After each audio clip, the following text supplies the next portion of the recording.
진짜 은혜 받은 자의 반응이라는 제목으로 우리가 말씀을 오늘 좀 묵상하도록 하겠습니다. 오늘 크게 세 단락 또 세 인물이 나와서 왕을 이제 예루살렘으로 환궁하는 돌아오는 다윗 왕을 맞이하고 있습니다. 이제 거기에 대하는 다윗의 이 자세를 보면서 또 거기에 해당되는 이 사람들의 반응을 보면서 진짜 은혜 받은 것이 어떤 모습으로 나타나는가라고 하는 것을 좀 우리가 묵상하려고 해요. 자, 먼저 이제 누가 나오냐면 시므이라는 사람이 나옵니다. 시므이. 자, 시므이는 어떤 사람입니까? 베냐민 사람이라고 나오고 이제 그 다윗이 이제 반역을 피해서 아들 압살롬의 반역을 피해서 도망할 때 시므이는 이제 다윗이 완전히 끝난 줄 알았습니다. 그래서 죽을 줄 알았고, 그래서 이제 뭐라고 하냐면 피 흘린 자여 하면서 다윗을 이제 쫓아오면서 돌을 던지고, 그리고 하나님이 당신이 피 흘린 것을 갚으셨다. 오늘 이렇게 된 것은 당신이 피 흘린 죄값을 받는 것이다라고 하면서 먼지를 날리고 돌을 던지면서 다윗을 저주했습니다. 계속 따라오면서 그렇게 했죠. 자, 근데 이제 자신의 생각과 다르게 다윗이 오히려 반역자가 처단이 되고 다윗이 다시 왕으로 돌아오는 그런 상황이 됐습니다. 돌아오면 가만히 있으면 어떻게 되겠습니까? 그때의 일을 제 책임 삼아서 죽을 수 있겠죠. 그래서 시므이가 왕 앞에 나와서 1000명을 데리고 나왔다.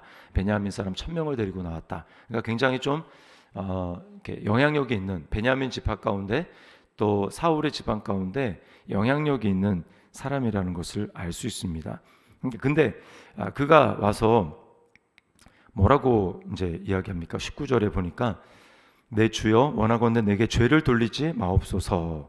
내 주 왕께서 예루살렘에서 나오시던 날에 종의 패역한 일을 기억하지 마시오며 왕의 마음에 두지 마옵소서. 그리고 20절에 왕의 종 내가 범죄한 줄 아옵기에, 이렇게 이야기를 합니다. 자신의 범죄의 사실을 인정하면서 내가 패역했다, 저의 잘못을 기억하지 마시고 용서해 주십시오라고 엎드려서 잘못을 비는 내용이 나옵니다. 자, 거기에 대해서 다윗이 어떻게 반응하고 있습니까?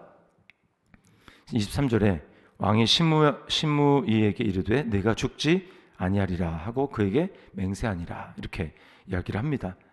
이제 다윗의 주변에 있는 사람들은 예전에 똑같은 반응처럼 저가 하나님의 기름 부음 받은 사람을 저주했기 때문에 저 사람은 죽어야 됩니다.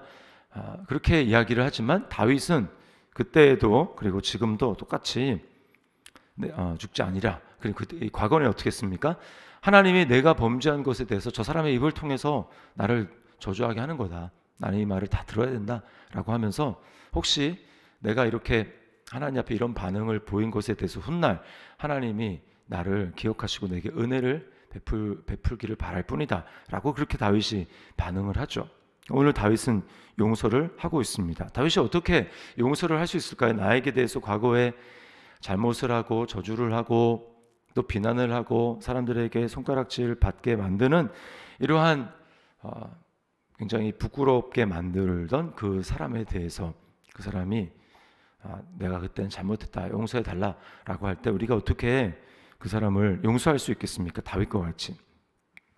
물론 이제 다윗에게는 정치적인 입지도 있겠습니다만, 그러나 더 중요한 것은 어떻게 용서할 수 있냐는 거죠. 그것은 다윗이 하나님을 주목하고 그리고 하나님 앞에서 내가 죄인이다 라고 하는 것을 기억했기 때문에 다윗은 용서할 수 있는 것입니다. 나는 이 단지 말로 저주하는 것 이상의 죄를 하나님 앞에 범한 자인데 내가 하나님 앞에 내가 범죄하였나이다. 시므이가 지금 와서 왕 앞에 내가 그때 패역했습니다, 내가 범죄했습니다, 이렇게 고백하는 것처럼 선지자 앞에 하나님 앞에 내가 범죄하였나이다, 당신이 바로 그 사람이라 이렇게 얘기했을 때 내가 범죄하였나이다 이렇게 고백할 때 하나님이 어떻게 했습니까? 네가 죽지 아니하리라 이렇게 용서하셨죠. 그 은혜를 기억하고 있는 것입니다. 나는 더 큰 죄를 범했는데 하나님이 나의 죄를 용서하셨다면 나에게 대해서 지금 그냥 뭐 죽인 것도 아니고 말로 나를 이렇게 아프게 했던 그 사람을 어떻게 내가 용서하지 않을 수 있겠는가?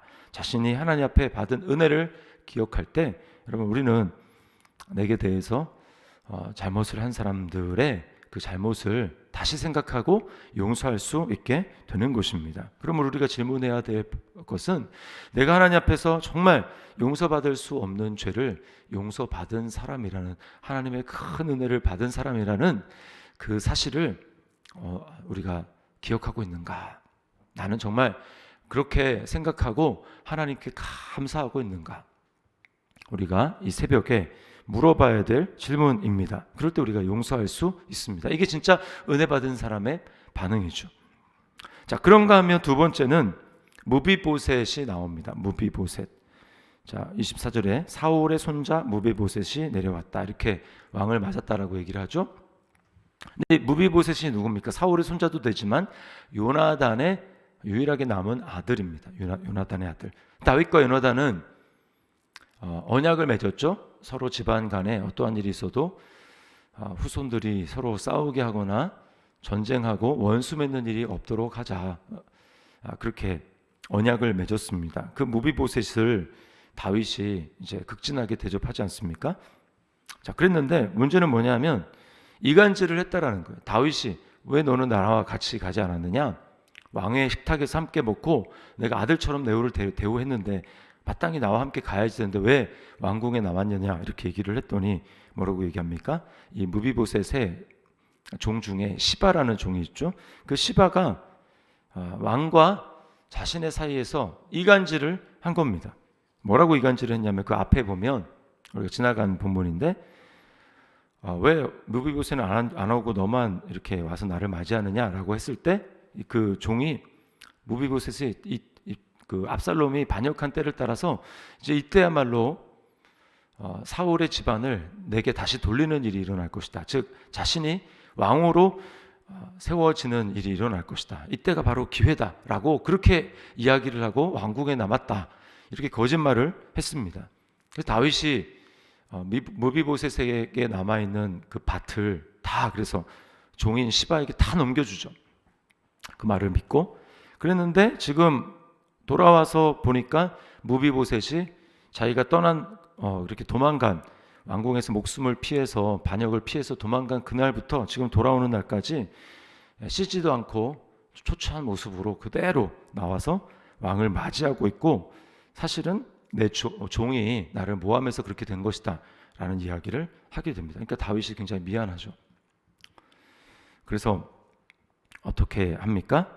다시 이제 너 종이 가지고 있는 밭을 너와 나누라 이렇게 이야기를 하죠. 그랬더니 이 무비보셋이 뭐라고 반응을 합니까? 30절에 무비보셋이 왕께 아뢰되 내 주 왕께서 평안히 왕궁으로 돌아오시게 되었으니 그로 그 전부를 차지하게 하옵소서. 왕 당신이 내게로 돌아왔는데 내가 그깟 그 밭이 무슨 소용이 있습니까? 내가 왕의 식탁에서 아들과 같은 대우를 받으며 부족함이 없이 나에게 이렇게 대우해 주시는데 저는 그거 필요 없습니다. 저에게는 왕이 살아있는 그 사실이 중요하고 당신이 내게 전부입니다 라고 그렇게 이야기를 하고 있습니다.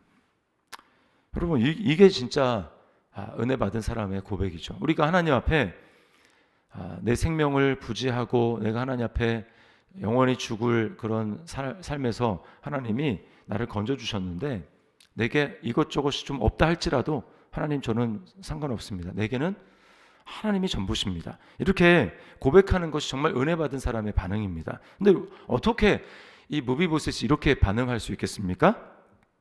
그 은혜를 기억하는 거예요. 이것도 마찬가지입니다. 은혜를 기억하는 겁니다. 그래서 28절에 무비보셋이 다윗에게 이렇게 고백을 하죠. 내 아버지의 온 집, 요나단과 사울을 얘기를 하는 겁니다. 온 집이 내 주 왕 앞에서는 다만 죽을 사람이 되지 아니하였나이까. 그러나 종을 왕의 상에서 음식 먹는 자 가운데 두셨사오니 내게 아직 무슨 공의가 있어서 다시 왕께 부르짖을 수 있사오리까. 과거에 나는 마땅히 죽어야 하고 사울의 온 집안이 다 아들들이 죽고 그런 상황 가운데 나만 홀로 남았는데 그 소식을 알고 왕이 저에게 이런 은혜를 베풀지 않았습니까? 왕을 죽음의 위협 가운데 몰아넣은 우리 가문 마땅히 죽어야 되는데 나에게 거기에 걸맞지 않은 너무나 놀라운 은혜를 나에게 베풀어 주셨는데 나는 당신만 살아있으면 아무 문제 없습니다. 나는 당신이 전부입니다. 이게 정말 은혜 받은 사람의 고백입니다. 섭섭합니다. 어떻게 그렇게 그 말을 믿고 그럴 수 있습니까? 어떻게 그 밭을 그렇게 홀랑 성급하게 주실 수 있습니까? 그런 이야기를 하는 게 아니라 나는 당신만 있으면 괜찮습니다. 우리가 하나님과의 관계에서도 마찬가지입니다.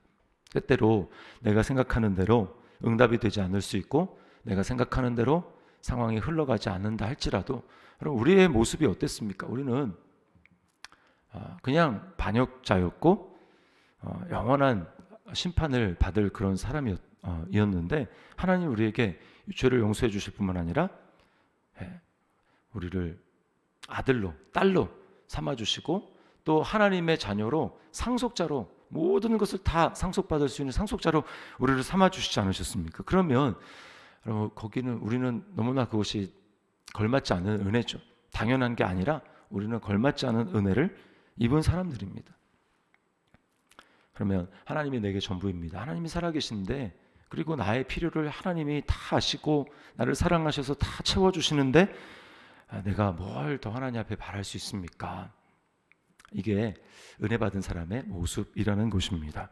우리를 좀 돌아보면서 하나님 앞에 그렇게 질문해 보면 좋겠어요. 나는 하나님을 내 삶의 전부라고 여기고 하나님을 내 삶의 가장 귀한 보물로 여기고 있는가? 하나님이 살아계시니 나는 만족한다 라고 하는 그런 은혜 받은 자의 고백이 나에게 있는가? 라고 하는 것을 우리가 좀 이 새벽에 나에게 질문해 볼 필요가 있겠습니다. 마지막은 이제 바르실레인데요. 이 바르실레는 다윗 왕이 이제 반역을 피해서 요단강을 건너서 마하나임이라는 지역에 잠깐 머물 때에 거기서 부자고 나이가 많은 사람인데 다윗 왕의 그 식솔들 또 함께하는 사람들이 먹고 그 소용되는 모든 것을 다 공급했던 사람이에요. 다윗이 그때 너무 고마워서 이제 돌아가게 될 때 나와 함께 건너가자. 내가 너의 모든 남은 여생을 책임지겠고 너의 구하는 모든 것을 내가 다 주겠다. 이렇게 이야기를 합니다. 그런데 바르실레는 이제 나이가 너무 많아서 못합니다. 제 아들 김함, 아들이라고는 얘기 나오지 않았지만 학자들은 아들일 것이라고 얘기를 합니다. 젊은 아들이 있으니 그를 데리고 가십시오. 이야기를 합니다. 자, 여기서 이제 또 은혜 받은 사람의 반응은 무엇입니까? 그 은혜를 갚으려고 하는 다윗의 모습이에요. 우리가 하나님 앞에 은혜를 받았죠? 그러면 우리는 은혜를 갚을 수는 없습니다. 우리 하나님 앞에. 그러나 중요한 것은 어떻게 됐든 내가 하나님 앞에 그 은혜를 받은 사람으로서 은혜를 갚고자 하는 그런 반응의 모습이 감사하는 마음으로 어떻게든 그 감사를 표현하고자 하는 모습이 우리에게 있어야 된다는 거야. 은혜를 받았지 갚지 못하는데 뭐 어떻게 갚겠어 라고 하면서 그냥 은혜 받은 것에 대한 반응을 하지 않고 있는 것은 여러분 그 은혜를 당연히 여기는 태도인 것입니다. 그것은 은혜 받은 사람의 마땅한 반응이 아니에요. 오늘 다윗은 그것을 구체적으로 표현하고자 하고 있습니다.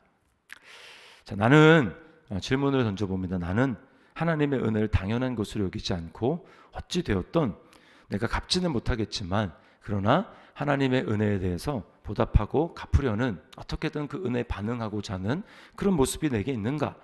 라고 하는 것을 우리가 우리 자신에게 질문해 봐야 되겠습니다. 그래서 오늘 이 말씀을 기억하면서 은혜 받은 사람으로서 우리는 용서를 실천하는가? 또 은혜 받은 사람으로서 우리는 하나님 한 분만을 전부로 여기면서 살아가는가?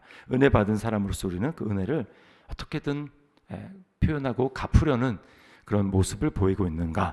라고 하는 것을 질문하면서 하나님 앞에 오늘 하루 은혜 받은 사람으로서 반응하는 하루가 될 수 있기를 주님의 이름으로 축원합니다.